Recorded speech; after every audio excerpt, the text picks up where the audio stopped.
Улсын валютын сангаас байр суурийг илэрхийлэхдээ Монгол улс одоо хоорондоо хийсэн гэрээ хэлцтэй ерөөдөө зөрчлөө гэсэн байр суурийг илэрхийлсэн. Одоо энэ нөгөө үйл явдлыг анх ерхийлэгч мэдлэгэндээ дурдчихсан. Аюулгүй байдлын зөвлөлөөс энэ шийдвэрийг гаргаж ирсэн болохоор та ер нь ямар байр суурийг илэрхийлмээр байна? Тэтгэврийн зээл тэгэлсэн зөвлөлд олон улсын валютын сантаа гэрээ хийсэн Хүрлбаатар л хариуцсан байгааз. Ерхийлэгч гэрээ хийгээгүй шүү дээ. Ардын зөвлөлийн гишүүн шүү дээ ерхийлэгч. Ардын намынхан л гэрээ хийсэн шүү дээ.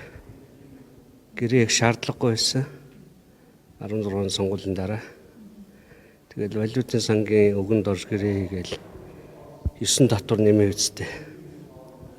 Тэгэл өөрсдийнх нь асуудал шүү дээ. Аюулгүй зөвлөлд огт хамаагүй. Валютын сан бол яг энэ шийдвэрийг эдийн засагт сөргөнөлөө үзүүлнэ гэж хараад байгаа шүү. Гэхдээ тэгээ валютын сангийн үгээр яваад сайхан болдог бол болохоор боллоо шүү дээ. Болохгүй байгаа зү.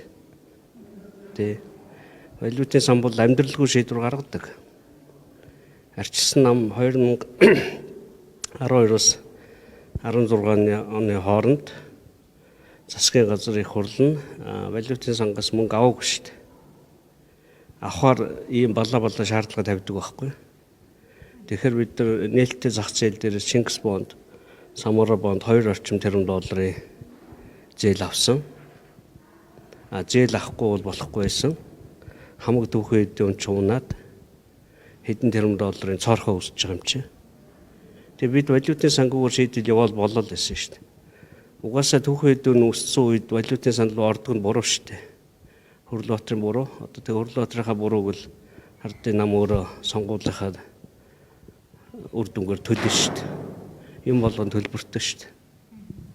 17 шүүгчийн бүр төдөлзүүлсэн шүүгчээс 7-гийн эрхийг эргэж сэргээсэн байна. Энэ ямар шалтгаанаар байна? Шүүгчийн эрхийг төдөлзүүлснийг баялуулах, шүүгчээр томилох, чөлөөлөх, тэтгэврт гарсныг гээд бүх асуудал бол шүүхийн ерхий зөвлөлөөр дамждаг. Тэгэхээр шүүхийн ерхий зөвлөлөөс энэ хэдийг төдөлзүүл шаардлагатай гэж бичиг ирээд өнгөрсөн төдөлзүүлж ирсэн. За шалгалтын явцад 17-оос 7-г нь бол энэ эрхт холбогдлого байна гэж үзээд бичиг ирэхээр нь боловсон. Яг дотор нь юу байгааг бол шүүхийн ерхий зөвлөлөөс асуу. Үлдсэн шүүгч нарын мөрдөн байцаалт үргэлжилж байгаа гэж ойлгож байна.